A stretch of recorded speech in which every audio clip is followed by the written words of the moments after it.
Welcome to Berlin, Germany, home of the LEC Summer Playoffs. We're closing out round 2 with a direct elimination match as Rogue and Mad Lions face off in the new Battle of Top Teams. I'm Quickshot, joined by Caedrel, and for the first time in playoffs here at the AD Jesiz. Thank you so much for joining us. Did you enjoy Fnatic versus G2 yesterday? I enjoyed it very much. That was very exciting. I definitely expected a massive bloodbath between the two. Well, you got what you wanted. And we got it. You got exactly what you wanted. Look, yesterday, G2 and Fnatic, they went back and forth. It was an extremely intense series. Some highs and some lows, though, overall. Caedrel, what was your main takeaway? Well, I mean, like Jesiz said, there was so much fighting in these games. I think Jankos with the early game junglers were just forcing so much. I mean, you could argue G2 threw game 4 here and there, and it could have been a different series, there's but... no argument to be right. G2 threw. It was game 3. I mean, it was a big throw. I mean, what was it? 20 minutes, they pushed the inhibitor, they had dragons. Yeah, bot inhibit 18 minutes, they had 10 kills to 1, they had 3 dragons and an Ocean Soul ready to spawn. I don't know how you can throw that. It's unbelievable. It ended up going like all the way to 5 games, and Fnatic closed it out. Jesiz, how surprised were you to see like game 5, the level of tension, the level of control from both teams? I feel like with G2 and Fnatic, you can always expect 5 games, just because they have so many players that just refuse to lose. Like they all just, it's always just going to be like a banger of a series, and I don't know. I feel like Fnatic really stepped it up. I think against Rogue, they were kind of looking really good as a team specifically, and they looked really prepared. But against G2, I feel like some individuals were really, you know, stepped it up. Selfmade was one of them. He got the key player of the series, and during rehearsal, you said it couldn't have been anyone else. Like, it was really strong. Why do you think it couldn't have been anyone else? I mean, like I said, I think a lot of the Fnatic players really stepped it up, and I think specifically Reckless, Hilly, even Nemesis really just smurfed it this series. But obviously, they're fully drafting around Selfmade, and he was smurfing, obviously, so it couldn't have been anyone else. Selfmade's consistency was crazy good. Yeah. Absolutely was. Now, Caedrel, as many of you know, has been on the analyst desk for many days in a row, so I figured I would give him a challenge. Caedrel, could you break down one of the pivotal team fights as to why Fnatic were able to win? Well, I can raise you, Trevor. I can give you 2 key points about this game. So we're going to go to Telestrator here and just break down 2 huge things that happened in this G2 Fnatic series. I think, obviously, the main one was the big team fight on the 5th game. As you can look at the current state of the game, we can see G2, the game state's kind of even. They both have the same amount of gold. They're both sitting on 2 Drakes, and it's an Ocean Soul. So this 3rd dragon's really important because it's one dragon away from the Ocean Soul. So if we look at the game state, you can see here, G2 is pushing in mid-wave. Now, why is that important? Well, the dragon's up, so that means Fnatic has to show. So you can see Fnatic 5-man clumped up on the mid-wave, and G2, as we roll this out, they're going to go into bot side. They want to start this dragon, but the whole thing about neutral objectives is you don't want to start them, because if G2 were to start this dragon and get a GP ult on them, it would be quite difficult for them to fight. So you can see they're 5-man stacking on this bush. Why is that important? Well, the pixel bush is super important in neutral objectives. Whether it's the Herald or the Dragon, if you can hold this pixel bush, you basically have a really good advantage in the fight. So as G2 roll it out, Fnatic try and push them out. You can see Caps, he sees Rip on the top side with his ward, and you can see instantly jumps on him. Now, if we pause it right here, you can see there's 2 fights going on. There's Bwipo and Caps, they're having a scrap up there. And then you can see Nemesis is using the culling alongside the Gangplank ult, and 3 members of G2 are zoned away. So as we roll the clip out, Fnatic make a decision here. You can see Reckless and Hillesang instantly run up to the top side with Nemesis, and that flash from Reckless there kind of seals the fight. They're 4v3 top side. They only have 1 carry in Caps, who's basically out of it. You can see he's just about to flash away from the Senna ult.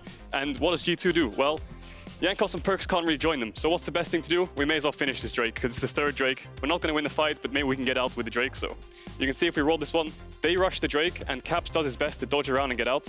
Mickey and Wunder kind of use their flashes to peel as much as they can. And if we pause the game state right here, you can see Caps is out of it. He can't fight. Mickey and Wunder are just running away. They have the Ornn ult and the Set ult to turn if they really want to, but their whole team composition needs to fight front to back. They have Ashe, Braum, Ornn. They have to hit frontline. So if we play this clip, if they're split like this, it's so hard to turn. Jankos has flash ult, he can't really go in. Wunder has the ult, he can't really pop it yet. Selfmade does really good in picking up Jankos, pops the Zhonya's, Fnatic come in and save him. The Ornn ult comes out, but there's just not enough follow-up. Perkz can't hit. And as you see as the clip rolls out, Perkz and Mickey are 2v5. They do their best to turn it, they do manage to kill Nemesis, but basically Fnatic, as soon as this fight ends, they get bot inhib and they get Baron. So that was a huge turning point in the game. I think the second main point was Caps versus Nemesis, because this is a bit later in the game. This is about 7 or 8 minutes later. There's 3 dragons on both sides and it's an Ocean Soul. So why is this important? Well, Ocean Soul kind of seals the game. So if you can see Caps here, he's looking for a pick on top side. The dragon's about to spawn. Nemesis has the TP ready. Caps jumps over the wall. He has no vision. He's no idea where anyone is. He's looking for a pick. He sees Nemesis, and then we'll pause it here. Look at Caps' HP. He's probably fine to fight that, right? Nemesis didn't crit him. It's probably a good fight for Caps. If he can kill Nemesis, they're going to win the game. They're going to get the Ocean Soul. But as we roll out the clip, Caps, he considers it. He does eventually decide to go back in. He lands the chain blind, so it's a good start. But you can see 2 crits, and then third one, 3 crits from Nemesis. Caps is dead. That was the Ocean Soul for Fnatic, and that kind of sealed the game. So I think one huge team fight gave them the 3rd Drake for G2, but this one pick by Nemesis kind of ended the game. So, Trevor, did you keep up with that? I'm impressed. I'm impressed. Nicely done, Mark. Thank you for breaking that one down. Very, very impressive stuff. It's not easy to do solo. It's not easy to work with that telestrator. To bring it back to the game, though, Jesiz, what did you think of the decision-making? And being honest now, what did you think of the quality of G2 and Fnatic's gameplay yesterday? Because they're both representing at Worlds, and that's one of the big question marks that we have. So I feel like we've definitely seen higher level of play from both teams. But I feel like, I mean, I've been there but myself, right? And when you play against G2 from Fnatic side specifically, it is just, this is a different game, right? Like you have to just fight, like you have to show dominance, right? So that's why also, like for example, in the first clip that Caedrel was showing as well, I feel like Fnatic and G2 are both so good at playing team fights, and they're so good at understanding team fight zones. So to me, it was very, very weird where I think it was Wonder and Jankus that tried to help the LeBlanc, right, on the top side. And so instead of just staying as a unit, as 4-man, and letting Caps do his own thing, they just jump on the GP and try to help Caps, and it's just a bloodbath. And I feel like that really just said everything about this series. Caedrel, is that like a bit of panic, a bit of confusion? I mean, that's game 5, 30 minutes in. Like, that was one of the most intense game 5s I've ever seen. Where would you attribute some of that lack of focus? Well, I think Caps overestimated how much damage he had. He went for Bwipo, he tried to go for the 1v1, but Fnatic just responded so well. You know, as soon as Bwipo's having this 1v1, he's probably screaming, look, LeBlanc, he's inting. And then everyone flashes onto LeBlanc, gets LeBlanc, and that was their objective. They knew immediately when Caps went too far forward, Dragon was no longer the objective, it was the fight. Yeah, absolutely the case. Well, look, at the end of the day, Fnatic win. It means they move on to the final, and G2 will face the winner of today's series on Saturday next week. Fnatic are guaranteed a top 2 seed at Worlds 2020. And of course, the loser of Mad Lions versus Rogue, which is today, which is in 15 minutes, will then start in the play-in stage. Jesiz, I'm going to turn to you. How important is it to win today, to avoid play-ins, or is going to play-ins okay? So I think specifically for both Rogue and Mad, assuming that, you know, either of them go to play-in, I guess they will. I think it's actually really helpful because they have a lot of rookies on their team. And at least for me in the past, when I was with Fnatic, we had Brox and Caps, who were rookies at the time. We've really benefited from being in play-ins just because we got those extra stage games. And I think it'll be the exact same thing for Rogue or Mad with their rookies. They will greatly benefit from actually being in play-ins. Yeah, I have to agree with Jesiz. I think regardless of whether you make play-ins or groups, you're in a good spot, right? So I think making groups is always a good jump forwards for the rookies, but making play-ins is always good because, I mean, it is a lot of pressure to get through the play-ins. But if you can get through them and get the experience, get the stage experience, you're super good. Because if you look at the past, right, G2 2018, all the way to semis, we have, last year we had Splice who got to the quarterfinals through play-ins. So play-ins could be a good thing. I'm going to cut you off now because I'm going to put you on the spot. You brought up history, so this is your fault, right? And after making fun of me, did I keep up? How good is EU going to do at Worlds? 2018 Fnatic World Finals, 2019, all 3 teams advance. We now have 4 teams going. Are we going to win? Well, China looks scary, that's for sure. But I think if Fnatic and G2, it's hard to compare the level of them versus the Asian teams. I think Fnatic and G2 are obviously the pillars of Europe. They're the best teams we have. And if the rookies can step up and the veterans can step up, I think Europe will have a pretty good showing, honestly. Jesiz, that's a positive outlook. Do you agree? That means no. Okay, that means no. What do you actually think? What are our chances? I mean, I think G2 and Fnatic will always step it up when it matters, especially for Worlds. So they can surprise me, and I do expect us to go out of groups, assuming that we have good groups. Yes. But I don't expect us to really go that far as the last 2 years. I think actually Mad Lions will be the dark horse coming into Worlds. But I don't know about Rogue. Okay, well, we'll find out. We'll find out. We'll see how Rogue play a little later today. Maybe at the end of the day, I'll ask the same question. But let's turn our attention to a league where new talent emerges every year. The Rookie of the Season is a very prestigious award. In summer, it went to Vitality's Labrov. Jesiz, tell me what you thought about the rookies in general here in the summer split in Europe. I think this split's rookies were not that impressive, at least compared to previous splits rookies. I think it is obviously a little bit unfair, just because the standard of the rookies last split was just so high. But I do think that Labrov definitely seemed confident, and he did seem to have good fundamentals as a player. So definitely deserved. Yeah, I mean, it is deserved. I have to agree with Jess, is kind of right. The powerhouse rookies we had coming into the split last year and the start of spring split this year, you had like Selfmade, Shadow, Carzzy, Kaiser, all these just crazy rookie talents. So granted, Labrov did do good in his first split. I think obviously they didn't make playoffs, but his plays were pretty good. His champion pool was good. He had really good ideas in the game and had a good game knowledge. But like Jess said, the rookies were a bit weak, but Europe always produces rookies. They absolutely do. Rookies always step up and show. We've got a number of rookies going to the international stage as well. Let's turn to a few other rookies in the EU Masters, because you can watch the future superstars of the LEC. So let's get a rundown of the tournament so far. Kings, Dynasties, Legacies, Fnatic 3-0 in LEC playoffs. Fnatic 3-0 in LEC playoffs? The self-made nemesis Fnatic? The duo that came from here? EU Masters has been the best scouting grounds for LEC for years now. Rookies come and go, veterans fall and rise back up again. Whatever you need, we got you. From top-level plays to pentakills and coin flips, here's a couple of players to keep your eyes on during this season's European Masters. Coming from the NLC, playing for Fnatic Rising, Dan is holding the region's sole chances in his hands. A pure bloodhound in the jungle with very intelligent jungle paths, he always manages to find a lead. And once he has it, he never lets go. His first game in EU Masters was just a hint of what he's capable of. When Dan gets ahead, he stays ahead. Straight from the Ultra Liga, playing for Kick, Pukistyle went global last split. Everyone across the world changing their profile pics as a support team, and the fight that Kick gave, going all the way to the finals in Spring 2020 and granting Ultra Liga a very much deserved third seed. Pukistyle has been the most consistent link in Kick, and even though he might not seem too flashy, he is to be feared.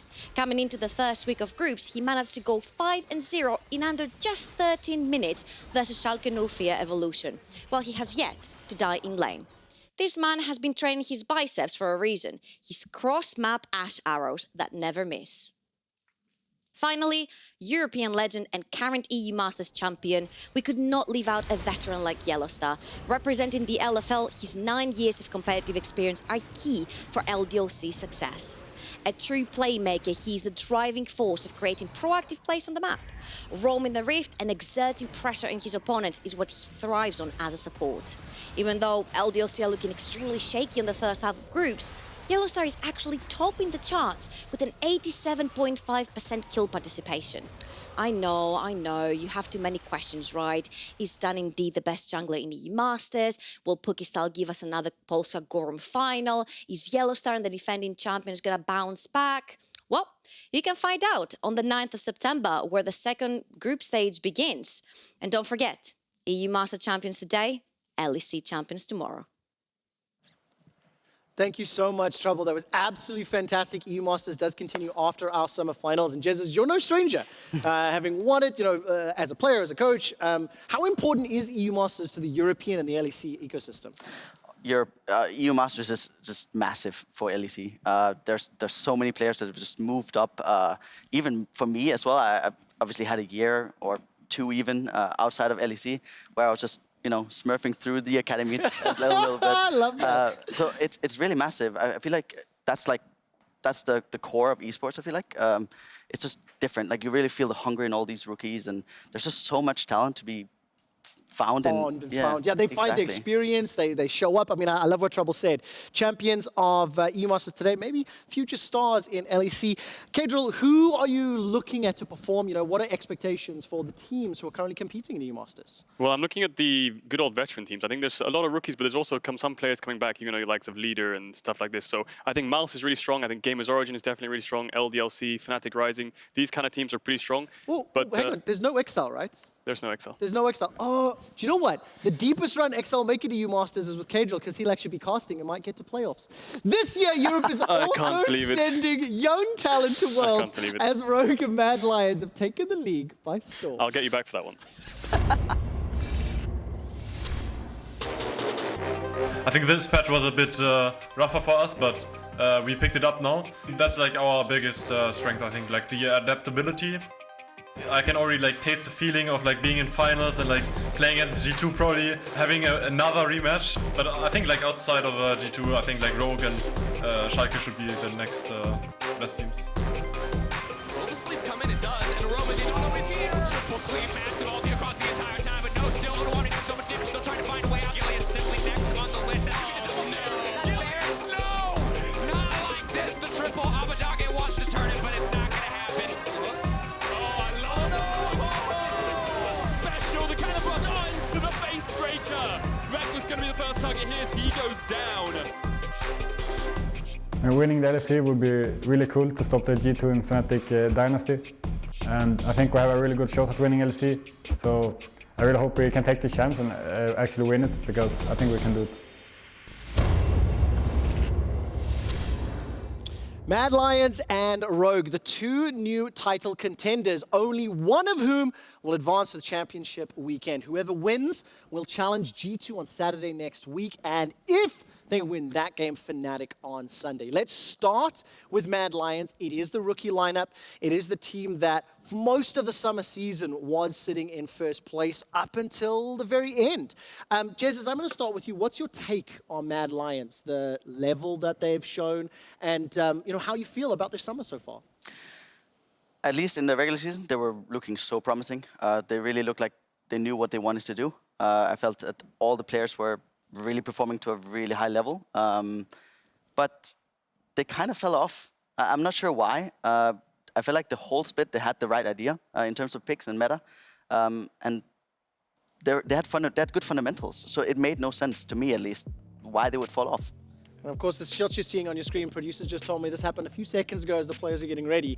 Caedrel, they did fall off. They did lose round one battle, but then bounce back against Schalke. Talk to me about what you've seen in the last 2 weeks from Mad Lions. Well, I think if you look at their sort of game against G2, the whole series, they were adapting really well in terms of playstyle. They were matching G2 way much more. I think their creativity was somewhat there, not really, but I think that the whole core concept and their fundamentals are good. I think the coaching staff has definitely engraved that in them. The core fundamentals are especially good, and I think versus Schalke, they had much better showing. I think Shadow, he had one bad game on the set in the first game, but after that, when the Elise and the Lilia came out, he looked so much more confident, he was making so many plays, and I just think Mad Lions was kind of back on form.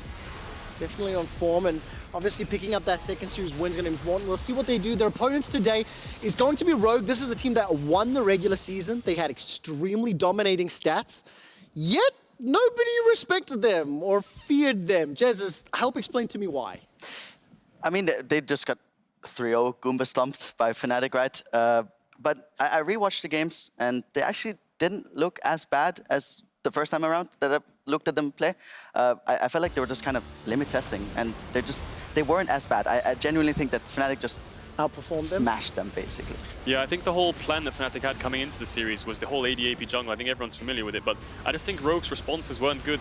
They went back to their old style with the Kalista in the set, and it did work for them. I just think that they needed that extra oomph, to go to the best of 5. I think obviously in best of 1s, this team's really good, but I think individually they kind of stepped down a bit. Larson was getting caught in team fights. Finn was not playing the lane phase well. Inspired was misplaying a couple of fights. But barring that, I think Rogue is still a strong team. I mean, they absolutely are. They're definitely going to Worlds, and I've actually got a personal message to a lot of fans saying they don't deserve to be there. You're freaking wrong!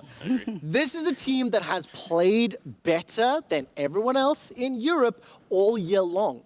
And with the new format for Worlds qualification, even if they lose today, they will have the 4th seed, which means they go to play-ins, right? Hypothetically, had this been last year, had this been 2019, and last year's world qualification system, they would have been the 2nd seed because they would have gone on championship points. So the new system, while yes, it does mean they're still going, and while yes, they may have lost their playoff series, you have to look at the whole year, and you have to look at the fact that they have been consistent. One consistent story that I've heard, Caedrel, is that they have a one-dimensional play style. Yeah, you heard it from Kazi on PGL a couple days ago. He thinks that they're like an open book, basically. You can look at their team comps on screen. Mid lane, I don't even have to say anything about it. They just play control mages. Larsen is the control mage king, but the whole concept of their comps is the same. You know, they play like a team fighting top, maybe a carry here and there, and then they play an early game jungle where it's a tank or just a pressure jungle, and then in the bot lane they're just playing these roaming playmaking supports with the Kalista, I guess, is the only outlier in their comps where they want to play more aggressive in bot, but the rest of them are just scaling supportive AD carries. So Rogue is definitely targetable. They've had a week's practice, so hopefully they've come up with something new, but we'll have to see what they do against Mad Lions. How do you beat them? How do you beat them? Yeah. You play better than them. Well, that's simple. For more on Rogue, let's check in with Laure and the performance coach. Well, you made that very easy. Well, Thank you very much, Quickshot, and thank you, Ismael, for joining me ahead of your game. Thank you so much for the invitation. Like always, it's a pleasure to talk to you. And you will be playing again this week. You didn't know your opponents before 2 days ago, actually. So how did your prep go, not knowing who you would face? Yeah, I mean, I think it was not too difficult to prepare for Matt or for Schalke anyways, because we as well can see what they are playing beforehand, Saturday and Friday's games. And as well, we've been screaming them like in the previous weeks. So it was more about how we refocus after Fnatic's game. So it was more about us, how we're going to fix or change a few things that we should prepare for this week, basically. Yeah, and I mean, it's interesting because you were the first team to also qualify for Worlds. So I want to talk about the preparation from Rogue entering playoffs, because to me, it's hard for the players to stay focused on playoffs while already knowing that they will be playing at Worlds. So talk me through managing their expectations, but also keeping their focus here. Yeah, I think that's an important point, because for sure our main goal this year was to make it to Worlds, so we made it early. So in terms of motivation, of course, it's still there. The motivation, the players want to have a good performance in Worlds, but then at the same time, what we did was to be very clear how we were going to approach the playoffs. So we've been working a lot in terms of being the present moment, as well as how that looked like in reality. So for us was like, we have playoffs, so who do we play first? How is going to be approached? So it's of course challenging. It's challenging, but I think everyone is on the same page in this direction as well, trying to read the meta and trying to just be here. To be honest, it's just like that. Do you think it impacted the result you had against Fnatic, though? I mean, I think there are many things that happened that last week. Some of the players were a little bit sick, so as well that impacted in the preparation. Of course, for some of them, we're already in China, but I think that's part of the experience. And I feel like in best of fives and playing against teams like Fnatic and G2 in best of fives, it's a huge difference. I think I consider my players still rookie players. Of course, Handsam and Bander, they have experience, but three of them, they don't have much experience in best of fives or in playing at high stakes. Yeah. So yeah, it could have been an issue when playing against Fnatic. But the goal for us right now is just to gain the like kind of more experience and trying to get comfortable in these scenarios, basically. Yeah, of course, you want to be on your top form when you will go to China. But okay, hold on. Are the players healthy this week? Like, is everybody doing okay? Yeah, everyone is fine. Yes, awesome, yes. awesome. Okay, it was just part of that week. But everyone is feeling great this week. Perfect. Then now, today against Mad, it's a team you know very well, actually. It's growing into becoming the second best rivalry in Europe, I think. So today against Mad, you have to win to get into semifinals. So how will you approach this game in terms of preparation, I mean? Yeah, in terms of preparation, same as last week, same as how we've been doing it the whole split. I think we've been consistent in terms of approaching preparation and approaching how we want to play on stage. So it's going to be the same, but then of course what is changing right now is we want to release some stress from the players. So that's why we want to share that idea that we are playing best of fives to try to get more experience, to try to figure out how we play together as a team in a best of fives, because definitely it's a different game basically. So how people interact between the games. So we had already one experience last week against Fnatic. This week, we took a reflection on what we should do differently between games, even before the game, and how everyone should be feeling and treating each other. So yeah, there are a few changes, and of course, in-game might be another changes, but more from my perspective, is more about like very specific things in terms of between games. All right, well, I trust you to put them in the right mindset. It's a recipe that's been working so far. So Ismael, thank you very much for the interview and best of luck today against Mad Lions. Thank you so much for inviting me. And back to you, Quickshot. Absolutely fantastic interview, Laure. Thank you so much for getting that insight from Ismael. I really like the comments about best of 5 and it being different to BO1s. I think we'll be unpacking that later throughout the day, but with less than 4 minutes until we get to draft, I want to talk a little bit about this matchup. My eyes are going to be on Kaiser. I think he needs to be on a playmaking champion. He was our mid-split MVP, and I think he's one of the superstars on Mad Lions, Jesiz. I think there's a big reason as to why he was the mid-split MVP. He was just completely smurfing on the league. He was honestly just a level above every other support, perhaps even over other players as well. But I don't know, I guess Mad Lions just kind of fell off as a team. He started playing more, lean back kind of supports, and I feel like Mad Lions really need him on these proactive supports. Specifically because, they have, obviously it's a full rookie roster. He is one of the more comfortable players when it matters. And also just the champion pools, like the jungle loves to play Lilia and Hecarim and stuff like that.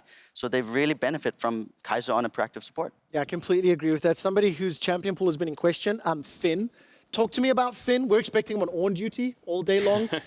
Did not look particularly strong last week against Bwipo especially. Yeah, he just kind of didn't look like he's on the same page as the jungler, especially in this fight, for example. I think if you look at his champion pool, he likes to play, there's 2 carries there. He does like to play the carries here and there, but I feel like his carry performance against Bwipo last week was just, it wasn't very good. I think he got solo killed once by a Sion. He had to flash out a couple times against Bwipo's Ornn. The carry performances just aren't doing it for me, and you can see one of the solo kills here. I think Finn is good in team fights. His lane has been questionable, so I'd rather see Finn on something more teamfight oriented, the Ornn, something safer like the Sion, because I think if you're going to first pick a Gangplank and invest that into draft, like a first pick champ for your top laner, and it's not working, then you need to go back to something default. Caedrel, talk to me about Larson, because he's the consistent carry, and he's the guy that has statistically been the most impressive mid laner, and he's the guy that Rogue can rely on. Yeah, I think Larson has been definitely their rock kind of in the games. I think he's always playing these control mages, whether it's a Azir or Orianna or something like this. He's always having the push. He's always helping his team as much as he can. And I think his team fighting is essential for Rogue. I think he plays the team fight so good, barring probably one team fight last week where he got hit by a hook. Other than that, I think Larson has been exceptional. He's allowed one mistake. Right? He's allowed one mistake. But now let's see how he does today. I do want to hear from the fans around who you think is going to win. If you're watching, spam in chat. Mad or RGE? That's MAD or RGE. Who will win today to face off against G2 next Saturday? Caedrel, you've been here the longest, so I'm going to give you the honors. Who will win this matchup? What will the scoreline be? And how will they win the series? Well, last time I was on the analyst test for this kind of matchup was Rogue Splice last year, and I voted Splice 3-0. But this time, I think times changed. They might have changed their name, but I think Rogue's going to take it. I think they're the first place team for a reason. I think they probably stepped it up. They found something new. Inspired maybe wants to try out the Evelyn, and they're going to win 3-1. That I was not expecting, and it was quite a compelling argument. Where does your prediction lie, Jesiz? I think Mad Lions 3-2. I just think that it might go to a lot of games. I think both teams are in a pretty good form right now. I just think Mad Lions have more in the bag. They have more picks. They play more towards the meta, and I feel like Rogue, just their predictability is just, it's not going to take them far enough for 3 wins.